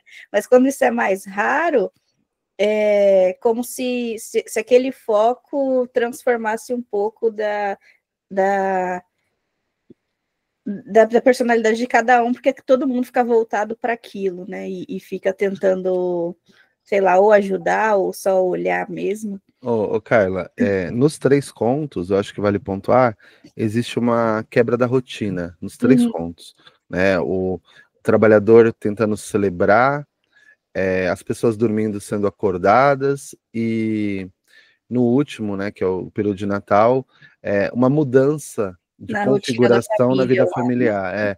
E assim, me pareceu, quando eu estava lendo, que essa quebra da rotina é um dos elementos da narrativa do Mário de Andrade, porque ela ela salta aos olhos, né? Essa frustração de não ter a celebração do Dia do Trabalho, essa frustração de não se esquecer completamente daquele pai horrível, e essa frustração de não se pegar o ladrão, ela tá ali. Então a quebra da rotina é logo seguida por uma certa frustração que gera um certo contentamento, que gera uma certa esperança. Isso é muito, muito, muito interessante, né? Porque como que o conto termina? E eles voltaram para casa, outros foram pegar o bonde, seguir a vida normal. O rapaz do 1º de maio volta ao trabalho, vai ficar com seus amigos, né? Tem sempre aquela família, de certa forma, volta à sua rotina, eles vão dormir de novo. Então existe uma alta expectativa, uma frustração e depois uma volta à vida, né? Comum. É momentâneo. Isso me lembra o conto Amor, da Clarice, né? Que ela tem aquele momento de percepção do quão monótono é a vida dela, né? E aí você fica esperando que no final ela se revolte e que faça com que as coisas aconteçam de outra forma. E não, né? No outro dia as coisas voltam para o mesmo lugar, para a mesma rotina. Isso mesmo. A observação que você fez, Gilvan, a comparação que você acabou de fazer, Carla, muito pertinentes. Muito, muito interessante isso que vocês falaram. Quebra da rotina e finais de recomposição da rotina, né? De equilíbrio, desequilíbrio e reequilíbrio, né? Sobre o período de Natal, queria só uma coisa que eu lembrei agora, se eu não me engano, esse conto ele tem continuações, né? Com relação à vida do personagem Juca, porque eu acho que eu já li A Mulher de Preto e eu acho que a Mulher de Preto continua a história, não é? Com a Rose? Não, Vestida de Preto. Vestida de Preto. No começo, conta um episódio que está citado no período de Natal, que ele beija uma prima e a tia velha fica com ele, né? Ele era o louco, só fazia loucuras, né? Uma delas foi beijar a prima quando ele tinha 10 anos. E foi surpreendido por essa tia velha, né, que ele odiava. Essa história está no Vestida de Preto. Mas esse não é o que é continuação do... Porque tem mais histórias onde esse mesmo personagem ele é o protagonista. Carla. Não sei se é uma trilogia, eu não lembro. Carla. Oi. Como o tempo avançou e a gente está há muito tempo com o professor aqui, eu acho que a gente devia fazer o seguinte, eu acho que nós devemos abrir mão dos nossos comentários e ouvir o que o professor tem a dizer, né, no período de Natal, porque eu acho que vai tudo convergir para o mesmo lugar. Sim. Né? Então, professor, se o senhor quiser comentar e fechar, porque... né? Eu faço uns comentários. Você, eu acho que já falou uma característica central, né, perdão, do Peru de Natal, fala vestida de preto, né? Peru de Natal, né? Que é essa quebra da rotina, né? Agora, é uma quebra da rotina. Veja, a rotina está vinculada sempre ao convencional, à submissão aos padrões da vida social, né? Porque ele, ao descrever a família dele no começo do conto, né? Ele diz que, deixa eu pegar aqui, eu sublinhei, página 95, ele diz que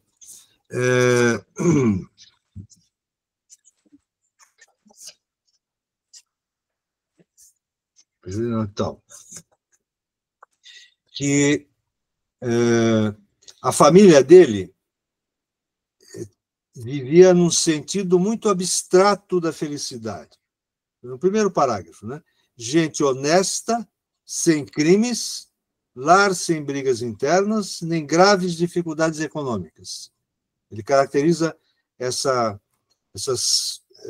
qualidades como sendo uma concepção abstrata de felicidade, né?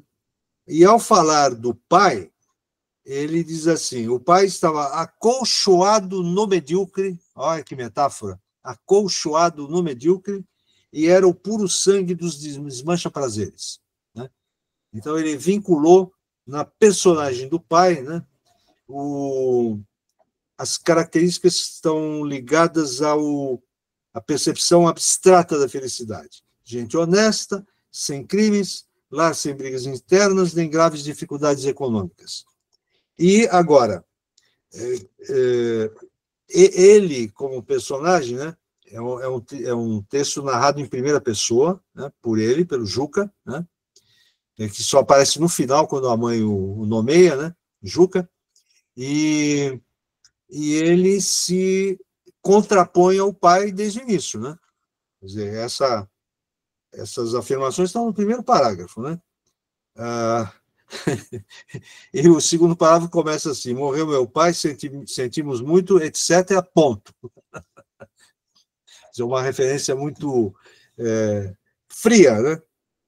E aí ele vai falar, então, do Natal, né? Da comemoração do Natal.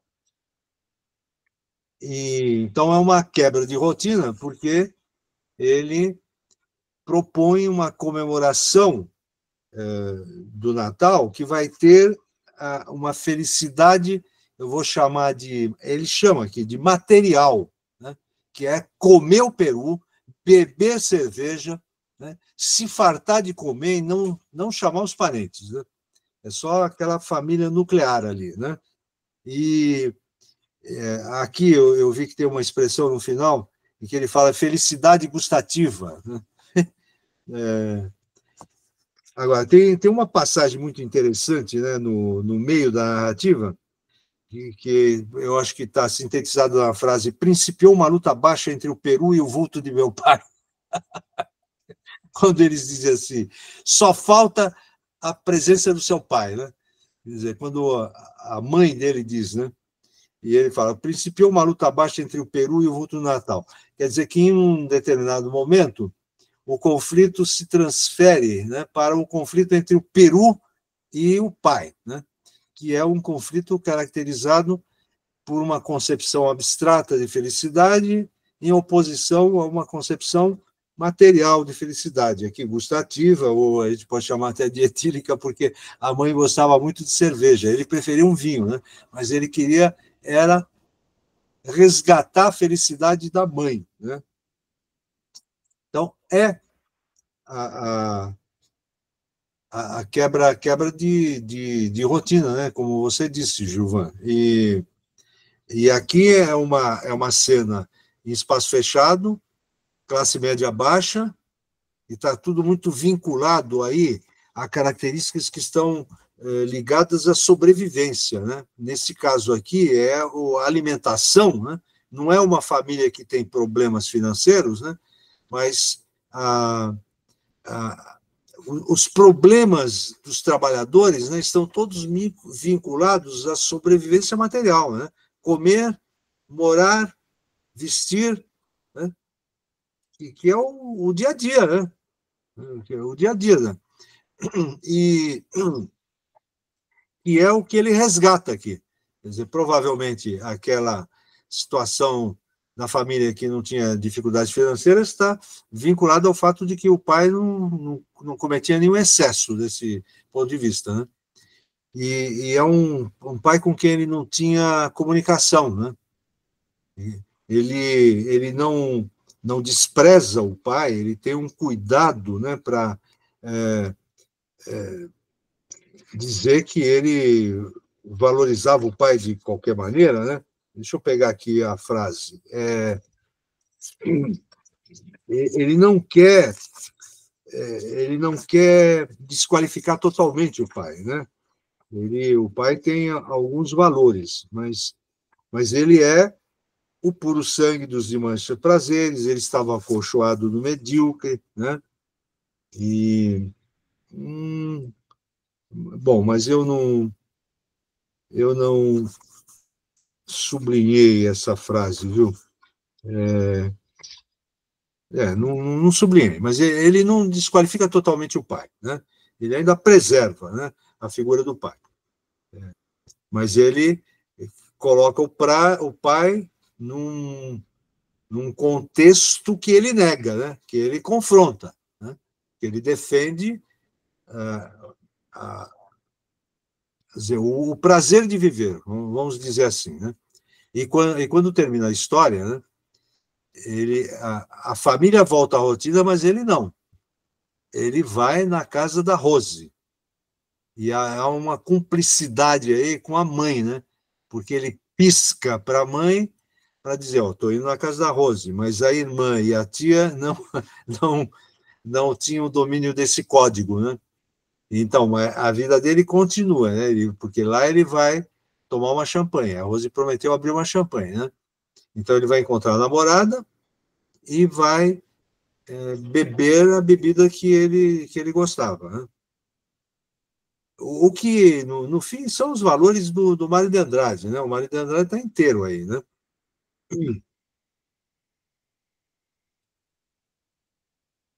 Bom, mas era isso aí.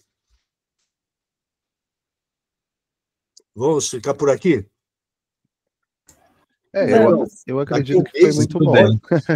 Cortázar, Borges e Cortázar. Vamos falar um pouquinho da Argentina, que eu gosto muito da Argentina, eu admiro a Argentina, e ela é tão próxima da gente, é tão semelhante ao que nós somos, né? Que a gente não pode deixar de fazer um esforço de conhecer melhor, né? Então, a leitura desses dois contos vai ser uma forma de aproximação, né? Vamos falar um pouquinho do que é a Argentina, a vida cultural, a vida política, né? E as semelhanças que existem entre a Argentina e o Brasil, né? Eu já enviei os dois contos, né, no nosso grupo. Tá. Um é o livro, o outro é o conto mesmo, né? Uhum. Só finalizar e marcar uma data, né, Carla? Isso, eu estava abrindo o calendário aqui para ver isso. Mas eu vou finalizar a gravação aqui, por aqui, né? Porque terminamos. O último dia de maio é um sábado. Fica sendo